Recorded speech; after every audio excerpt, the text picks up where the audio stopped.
Welcome to another episode of Black Man Stocks, man. We got a ton of news coming up. I'm excited to get into it, man.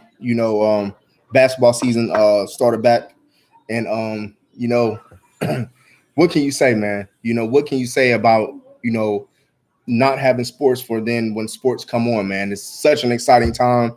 Got to see my man LeBron do his thing versus the Clips, and they got one out yesterday. I do think that the Lakers are the team to beat in the Western Conference. I think the Bucks are the team to beat in the Eastern Conference. I really don't even think it's a competition.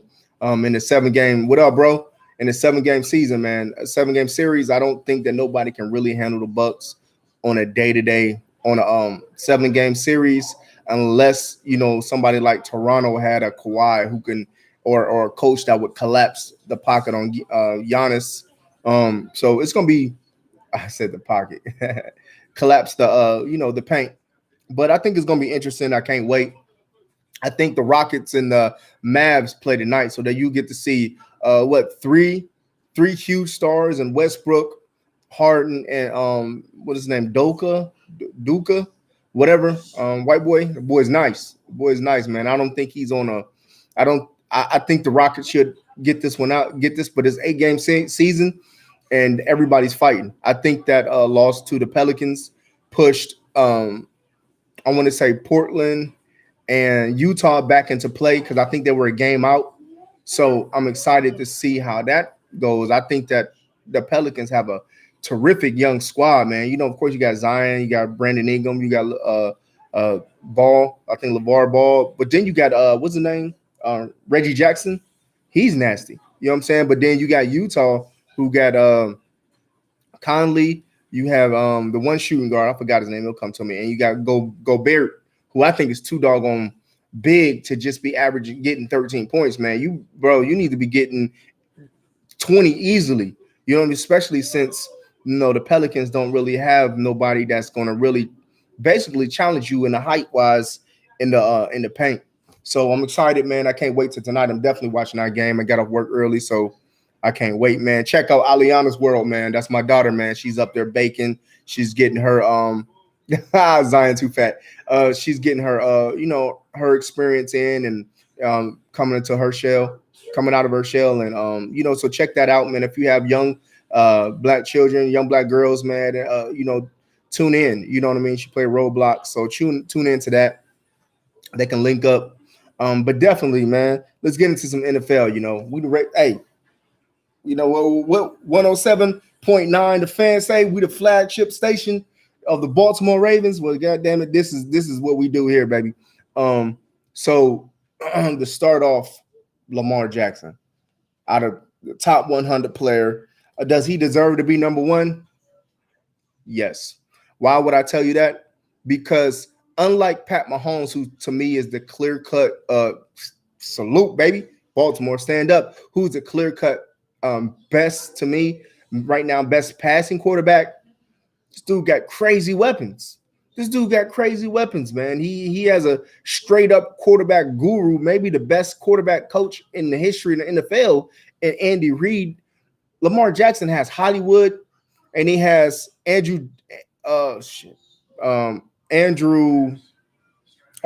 throw it to. That's it. And he still did what he did, man. So it's kind of hard to say he didn't deserve it. I hate that it's shaking. It's kind of hard to say that he didn't deserve it. To be number one, you have to understand what he's working with. Shout out to Norfolk State. My wife went there. But kind of hard to say he didn't deserve it. You know what I mean? Look what he has to work with. The Chiefs have a juggernaut offense, and we're just now starting to try to build that this year. Remember, what this is the first full season. The season before that, he played 8 games?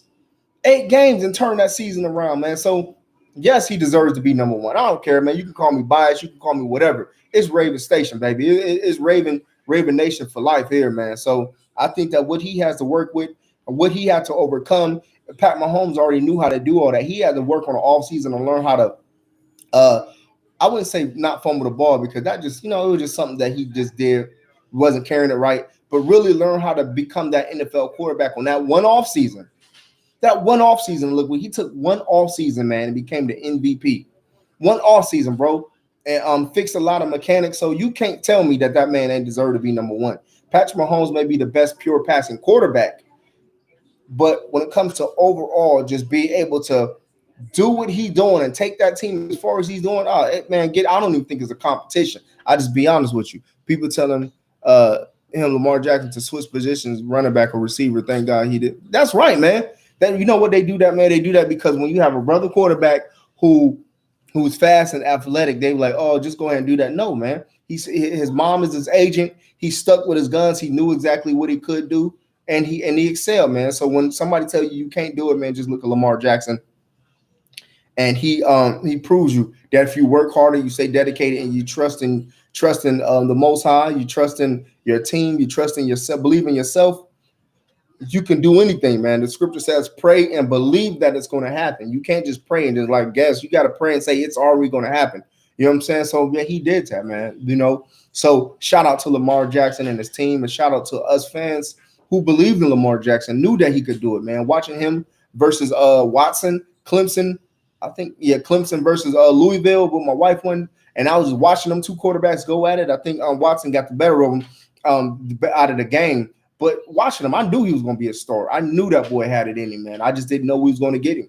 So it's just amazing on how quickly he came from, go to the draft as a receiver or running back to he's the MVP. MVP. 2 playoffs, an MVP, and he's played a year and a half. That's crazy. That's crazy. And he was supposed to be sitting the first full year. The first year, they had him doing trick plays. They said, man, we got to get this man on the field. And then once he got the field and you saw the energy with him versus Flacco, it wasn't even competition. Get Flacco out of there, man. The players rallied around him because they knew what he can do. They saw that energy and they saw that passion in his eyes. Flacco's passion had died. To me, I don't care what nobody say. It died after he won us. After he got that money and he walked and he went through McDonald's after the check, it went out. I don't care. You can put all the excuses in the world with the whole Denver situation. It went out. Even when he was at Denver, man, he didn't have a lot of stuff to work with. But you know what? He didn't have a lot of stuff to work with here. And he still played piss poor.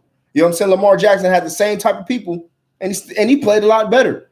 The team rallied around him better. So that tells you, man, sometimes it's not just your weapons. It's how the team receives you as the leader, as the quarterback. And off that, man, I'm just so excited that we got Lamar Jackson. It's coming down to now, contracts starting to come into mind. Lamar Jackson's, Marlon Humphrey's, Ronnie Stanley's. Then you got people in the waiting, like Gus Edwards. You got don't sleep on Orlando Brown's contract. Is what, 2 more years? 2 more years. His is coming up. You got Judon. You got what you gonna do with Bowser? We got a lot of contracts that's about to really explode because we got some talent. Antonio Brown's name came up this week. So the ball, he got suspended 8 games. I like that. I like the fact that I wouldn't say I like the fact that he's suspended, but I like the fact that we get 8 games to see what our young receivers is going to do. Instead of jumping out there, we get 8 games to see if we force feed Boykins, if we force him to become a man, if we force him to grow up, if we force him to be that number 2. We get 8 games to see it. And then we get 8 games to see if he can't do Duvernay and Prochet. Can they step up? Can Chris Moore, who we heard nothing about this whole training camp, can he come through? We got 8 games. So I think it works in our favor. Does AB sign with us? I think once he does, or if he does, just hand us the trophy just in the season. That's the way I feel. Of course, we got to play the game. But how the hell do you stop Hollywood on one side, Andrews split out, AB split out? Let's just say you got a 2 backfield of Ingram, Dobbins, Ingram, Edwards, Justice Hill, Ingram, Justice Hill, Dobbins. Who the hell do you double team? And then you got the one in the middle, and Lamar Jackson, who can take off at any time. Bro, we're literally seeing history in the making when it comes to offensive football for Baltimore. Literally, we have never seen this type of offense. I don't care if you go back to the first year. I don't go back to you go to the last year. At any time, I've watched every single season for the Baltimore Ravens. We've never seen this type of offense. Even when Ray Rice was exploding on the scene, Todd Heap, Pitta, Ed Dixon, Torrey Smith. Remember what's his name? Kamar Aiken, Marlon Brown. All those people that were supposed to be all that, never we've seen this type of explosion on offense. Steve Smith, Derek Mason, never that. Remember when we got Steve McNair? They thought everything was about to be. Never that type of offense is about we could possibly see this year. And I was telling my wife, I said, as a Ravens fan, you know how they try to play us in the media. They don't want to give us our shine. They don't want to show us on TV. When the draft comes, they always want to go to the commercial when it's our time. They never want to talk about us for a long time, right? They always want to talk about the Cowboys, the Steelers, the Jets, all these doggone bums. When it comes to the Ravens, it's like a quick two-second conversation, then they on to another team. Well, when we finally get an offense, when we finally get a doggone Marcus Brown, he is a judge. That's right, man. Hey, when we finally get an offense, when we finally get something going, we got the worst pandemic in American history. What kind of shit is that? You know what I'm saying? We got the worst pandemic when we finally get offense. AB, Le'Veon Bell, and Ben Roethlisberger can have that crap for years. Nothing happens. You got the Chiefs' explosive offense. Nothing happens. The minute we get a doggone offense, we got the freaking worst pandemic in American human history. Ain't that some shit? I mean, what kind of luck do we have, right? But you know what? Show what type of organization we got. We got good leaders. We got got a pretty good owner. It's crazy, man. I do think we're gonna get a championship out of this team. I think that we're gonna prove that the whole AB, Le'Veon Bell, and Ben Roethlisberger, they couldn't get a championship. We're gonna get our championship. We're gonna get our championship, bro. We're gonna get that shit because we too right. We too right for it's too right for the taking, bro. And if we mess around and sign an Antonio Brown, who would you stop on offense? And then you got the best left tackle in all of football, and Ronnie Stanley, and then you got this defense. Bro, I'll be honest with you. I think this is the only year. This is the year right now that when I say if we lined up pound for pound, you know how you got the boxing pound for pound best? Pound for pound, I think our team is the best team in football. Better than the Chiefs. We each out the Chiefs. The Chiefs can get a lot of sacks now. The Steelers got a great defense and a pretty good offense. The Cowboys is going to be something fierce. Don't sleep on them Denver Broncos either. They're going to be crazy with them receivers out there. But pound for pound, it's the Baltimore Ravens, baby. That purple and black, baby. We bleed it. We bleed it. You know what I'm saying? Throw them towels up. You know what I'm saying? We bleed it. You know, Blitzmore. That's our new name. Blitzmore Ravens. Because that's what's going to happen. We're gonna punish teams this year. We're going to punish teams. So I'm excited about it, man. You already asked me, bro. Who would I take? The 2020? The defense. 2000 defense would have shut this. I think that's the only team that could have done it. Because we were stacked, bro. We were stacked. The leadership. I think our cornerbacks back then would have shut down the quarterbacks now. Especially if we don't have Hollywood. We have to take Hollywood out of the equation because he's not technically on the team.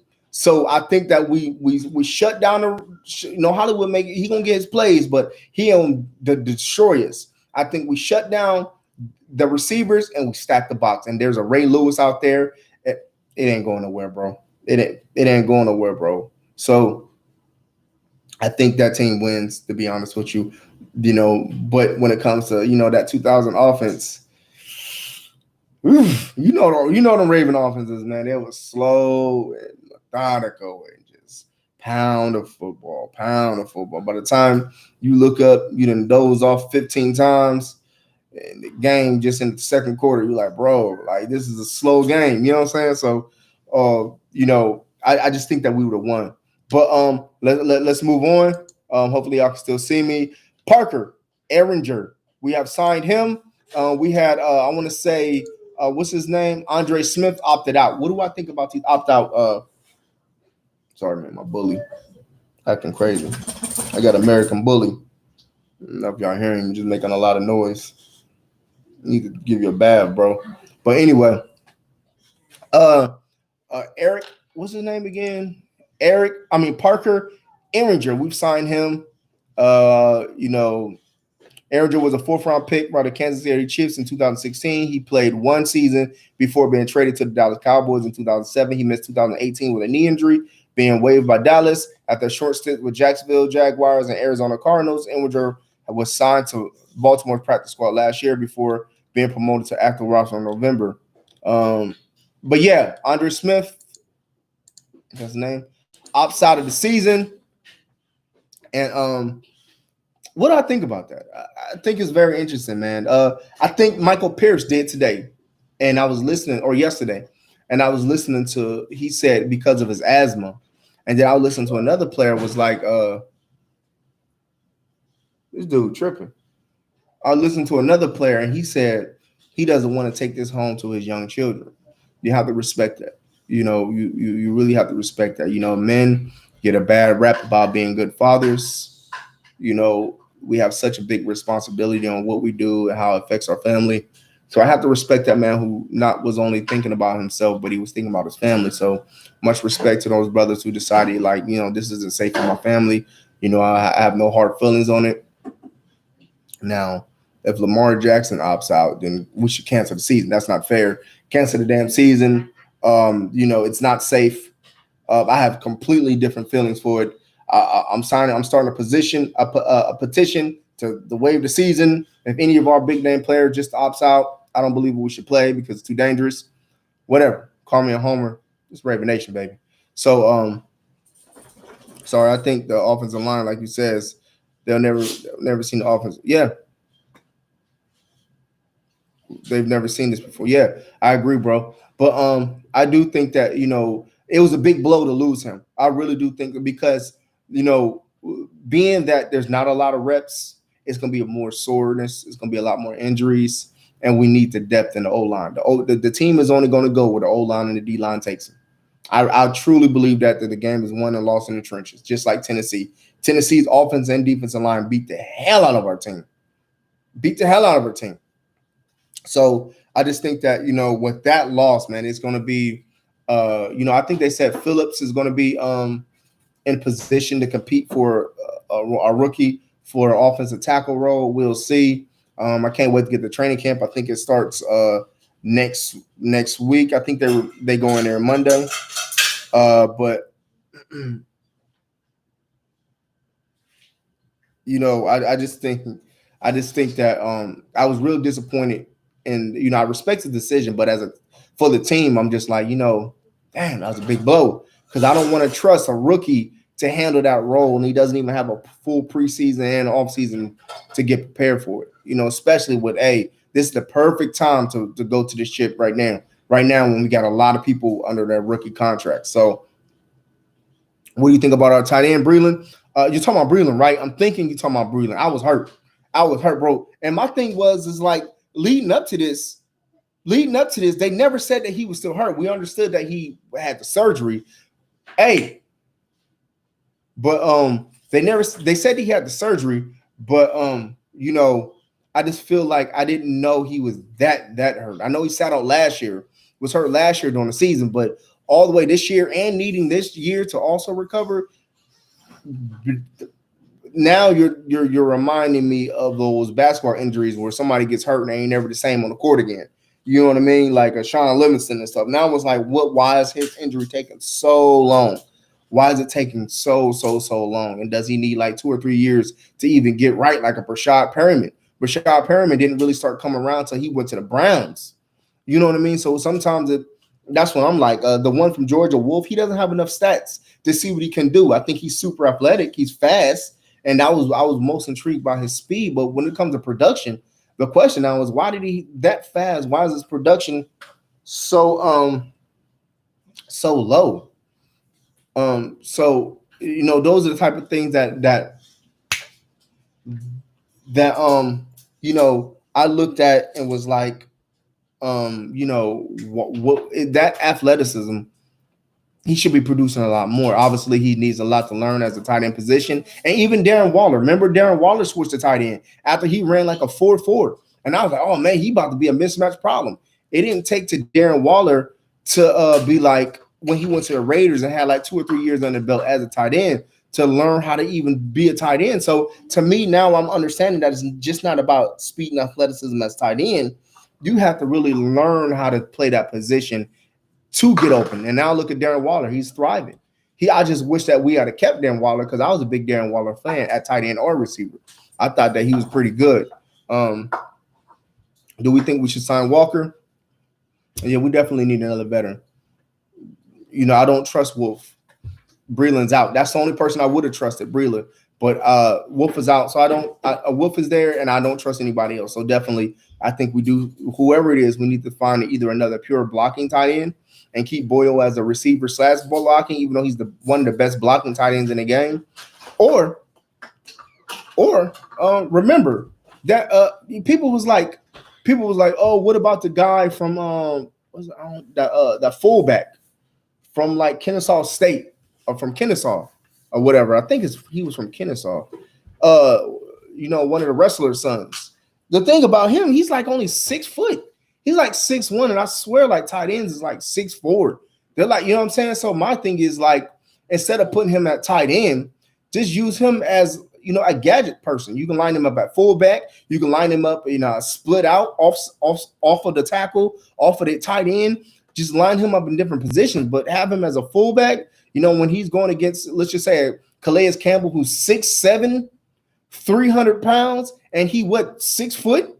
I don't think that that's a good matchup. I don't think that him going against some big old defensive ends to block, no matter how athletic he is, he's not going to win that battle. Their arms alone is going to stretch clear across the street, and he's not even going to get a chance to use his athleticism. They're going to toss a little ass to the side of the doggone road. So I just think that use him as a gadget player. I do think that they're going to redshirt him this year to see what he does great on a full season, on full off season. Why they cancel the preseason? They have to, bro. They don't have enough. They don't have enough practices. They don't have enough practices. They don't have enough training. You know what I mean? They're not going to be ready for that, bro. They're going to be only getting ready for the season. There's not enough time, bro. I think they could have kept like at least one preseason game would have meant so much for those rookies. I agree. They should have. And every year I always say that we should get rid of the preseason. And now when they get rid of the preseason, I'm like, at least keep one. You know what I'm saying? So, we're hard to please. But I don't know. But yeah, man, it's a lot of news that came out this week. I think that we're in a prime position to win it, bro. I really do. I think that we are in a prime position more than ever to take this chip, bro. And like Harbaugh said during this press conference, he says last year we were talented and they said we weren't talented. Hey, stop. You know what I'm saying? So I just think that I don't want to get beside myself. You know how it gets, man. You start overlooking teams, and like Lamar Jackson said on his press conference, he said the only thing we're focused on is Cleveland, one game at a time. And I don't know if y'all followed my last video with my brother on what our record is. I think we can go 14-2. I think our only losses could be to the Browns and the Steelers, and if not the Steelers, the Browns and. I just think we're split. I think we're that talented, bro. I think we're that talented. So, again, man, just wanted to come back with some news. I know Dobbins and Patrick Queen had an interview today, which was interesting. That I liked those interviews. I'm ready for the training camp to start. I'm ready for some NFL news. And once I get some news, once I feel like it's really worthy to talk about, you know what I mean? I'm definitely going to come back on here and deal with it, man. I got some. I'm working on a show where we're going to have some black lawyers that's going to come up here and talk and give their thoughts about being lawyers and what they see in the courtroom with dealing with the black system and the system against us or either for us, and what can we do better and things like that, man. I'm really interested in that show. I contacted them, man. They definitely down for it. So I can't wait, man. I want this. This is an alpha man show, bro. You know what I mean? This is alpha male. When we get to go and talk about the stuff that's bothering us, that we're dealing with. Remember, Black mental health, man. We got to take care of ourselves. We got to take care of our mental as well as our physical, man. Go out there, do some running, get your cardio good. Make sure your blood sugar and your high blood pressure is your blood pressure is good. Your sugar is good. Take care of your body. Take care of your mind, and take care of your spiritual aspect, man. And I like to say shalom to the everybody who's joined in, man. If you have anything you want me to talk about, any CDs, any music, any movies, anything you want me to test, hit me up in my inbox, man. Shoot me a message, and we'll get back to you, man. This is Black Man Stocks, man. I love y'all, man. Shalom, shalom.